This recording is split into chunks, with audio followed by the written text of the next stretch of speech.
Hi guys, welcome back to my channel. Of course, I have the most beautiful boy in the whole wide world, Mr. Angara with me. Say hello, Mr. Angara. Hello. So today I wanted to show you how to care for a 9,000-pound elephant. A couple of you guys asked for it, and also it'll just give you a little bit of an insight of what it takes to be a real zookeeper, right?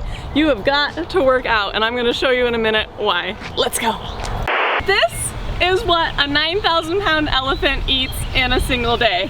This is 5 bales of hay. Each bale of hay weighs 41 pounds, at least. I actually went to a flower festival the other day and found this watermelon. It's 25 pounds. You're gonna watch her eat it. It's unbelievable. It's only gonna take her a couple of bites to be able to eat this giant watermelon.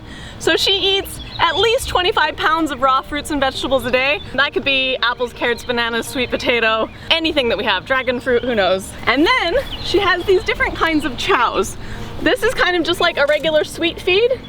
All of this she's gonna get twice a day. This has glucosamine in it because she's actually 39 years old and she does have a little bit of arthritis. I have arthritis too. I take glucosamine tabs. My tabs are like about the size of each grain of these. And this is elephant chow. This is gonna give her a ton of nutrition. This is gonna give her vitamins, minerals. And this elephant chow is actually made by Purina. So yep, they make dog chow, monkey chow, and elephant chow. And that's just to make sure that they get everything that they need. Check this out, this is so heavy. I didn't even weigh it. Ugh. This is 5 gallons of water. She drinks 5 gallons of water an hour. Woo! I've seen some of you guys carrying around 1-gallon jugs and you're trying to get through it in a day and it's very, very difficult. But she's gonna do 5 gallons an hour. Bubbles is out here somewhere, so we need to go find her.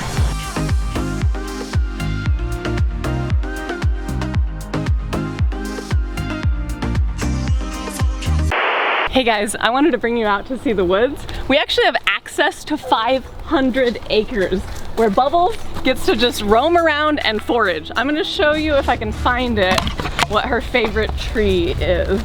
So she's gonna walk through here and sometimes she'll go pretty fast because she's like in a hurry to find her favorite tree because she thinks it's the most delicious treat ever. I've tasted it. It tastes a little bit like turpentine. I don't know, she likes it, but she also likes fireballs, so she likes intense flavors. Come here, I found it. It even kind of smells spicy. So this is a myrtle tree. There's several different kinds of myrtle trees. This one is her favorite. This is actually what Myrtle Beach was named after. No, you don't want to taste that. It's not that good. I tried it, it's yucky. So she loves to eat this. The only thing about bringing her out here is every time she finds a myrtle tree, she tries to go all the way to the base and uproot the whole thing. So we have to ask her just to take it off of the top so that she has food for later.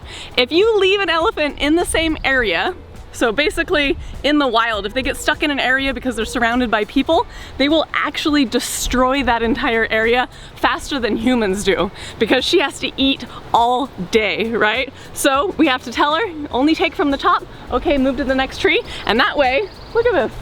That way it can look beautiful like it does out here right now. If you want to be a zookeeper, you might want to work out. Another reason is, what if you want to raise a baby chimpanzee? He's 25 pounds. He's on my back most of the day, right? So basically anything that I do during the day that does not involve giant predators, he's with me. He only takes about 2 naps a day, so while he's taking a nap, then I go hang out with the big predators. But like I said, whew, it's a little bit of work there. If you want to work out some more, you could do some lunges with the 25 pounds on your back. It actually kind of helps a little bit because he's not stable. So I'm working on a lot of my stabilization muscles as well. So the interesting thing about them is they literally eat trees, right? She's gonna eat something that could be 5 times that thick. So she has to grind it with huge molars. She goes through 6 or 7 sets of molars in her lifetime. We only get to go through 2, right? Basically, she grinds down just with her front 2 on the top and the bottom. She grinds those until they're like gone. And then new ones come in the back. It's like a Pez dispenser, they pop out. The record tooth, a single molar on an elephant was 10 pounds and it was the size of a brick. Insane. You got tiny teeth. Where's your teeth? Ah, show me your little teeth.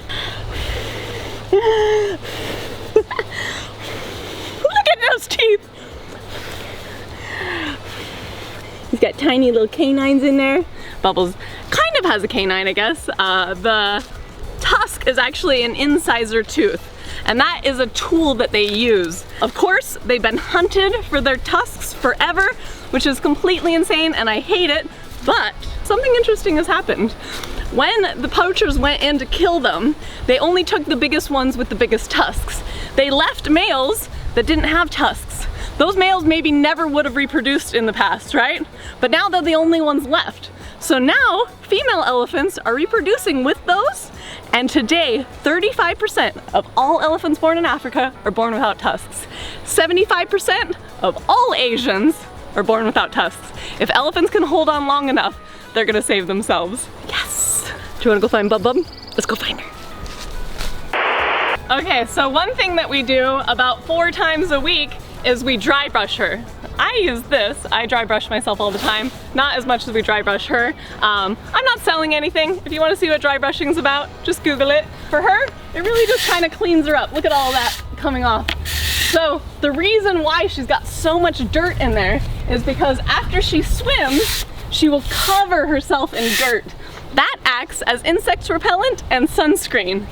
Once she's done with that, a lot of the time she'll take some of her hay and she'll put it on top of her head, and that's kind of like a straw hat, and that keeps the sun out of her eyes. She's so cute. And of course, we need to show you her eating a watermelon. Are you guys ready to see that? Let's do that. One of Bubbles' favorite things is to eat a watermelon. She thinks they are simply delicious. And watermelon take a bit of effort for her to eat. This is way too big to make it into her mouth so that she can get it on her teeth. So she's got to wrap her lips around it. She's got to get a hold of it and squeeze it and pop it apart. Now it takes 1,000 pounds of force to pop open a watermelon. You know, you can put a watermelon underneath a car and it will hold it up. There's weddings in South Carolina where they take 4 watermelons and they put them underneath the car, jack it up, and the groom comes down, jumps in there with his bride, and he has to rock the car and break the watermelons. So 4 watermelons can keep a car up in the air. That's quite a thing. You can see it on YouTube. What a redneck wedding will provide. You ready for yours? She's ready. Ooh, this is a big watermelon. Are you excited about that? I'm gonna put it down on the ground so you can show them how amazing that trunk is. That trunk has 50,000 individual muscles in it, kind of like our fingers. Go ahead, that's yours, Bub Bub. Do you want it? Take it. Look at that, look how crazy that is. She can pick up a single blade of grass, or she can pull a small tree out of the ground. Get up here close, get up here close. It's gonna pop. Try to suck all the juices out. Woo! I don't know if any of you guys are old enough to remember Gallagher, but she would have been good with Gallagher. Oh, and that one smells so good. That is a sweet and juicy watermelon, Bub Bub. So, of course, I've explained that she eats an unbelievable amount of food a day, right? So what happens when you eat that much food? It's gotta come out the other side. So we take all of that fertilizer and we spread it all over the entire property. Look at this property. Look how lush that is. So Bubbles has actually helped us fertilize this entire property. And of course, because watermelon's our favorite, we actually get watermelon growing all over the property too. I tried to pick the biggest one and the bestest one for you, because you're the biggest and best girl in the whole wide world. This is my biggest friend. Look at these eyelashes. I talked to you a little bit about how she wants insect repellent in the wild, but those eyelashes are so long to try to keep bugs out of her eyes, right? Look how long those eyelashes are. That's crazy. That melon. That juicy melon. Did you do that in 2 bites?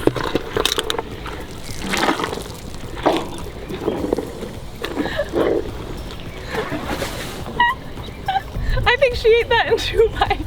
How long would it take you to eat a 25-pound watermelon? You want to try some watermelon? I think it's a good one. I'm his poison checker. He needs to make sure it's safe before I have to eat it. I have to eat it first. That's a good one. That's a really good one. What do you think about Bub Bub eating that watermelon? That's kind of crazy, huh? We want to keep Angara around Bubbles as much as possible so that he doesn't get intimidated by her. She's 9 feet tall. She's 9,000 pounds. So a lot of animals see her and just take off running the other way because they cannot believe that there is an animal that big on this planet. Oh, he says, give me more, Mom. I love that. So you guys saw all the food in the beginning. That's what she eats in an entire day. So we constantly go out and we give her new bales of hay. Twice a day she gets all of that grain and that chow. And then throughout the day, we actually hide fruits and vegetables. We have big trees for her to find them in, or we'll just spread them all around. So this is all day, every day, right? And also picking up, you know, poop. That's also all day, every day. Bubbles absolutely loves water. Maybe she'll just spray water on everything. Maybe she'll go in, I have no idea. Oh, there we go. So that trunk is not a straw, right? What she can do is she can suck up water into it and then spray it all over her entire body. That's gonna cool her down. She got both of us.